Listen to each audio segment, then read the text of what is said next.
This is my gun, my red dot that I purchased, a Trijicon SRO 2.5 MOA.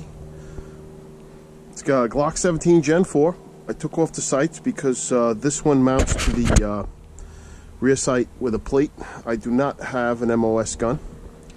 And I dialed it in, and I'm going to run across this plate rack to see if there's any difference. I've been shooting iron sights my entire life, so let's see what we go. Ready? Beep!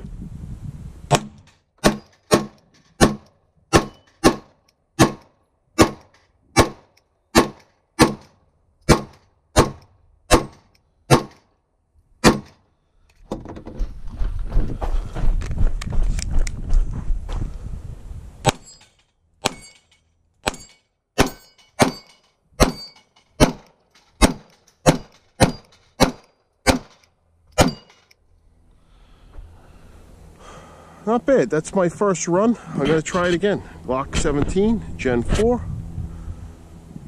Pointed down range. Let me see that plate rack there.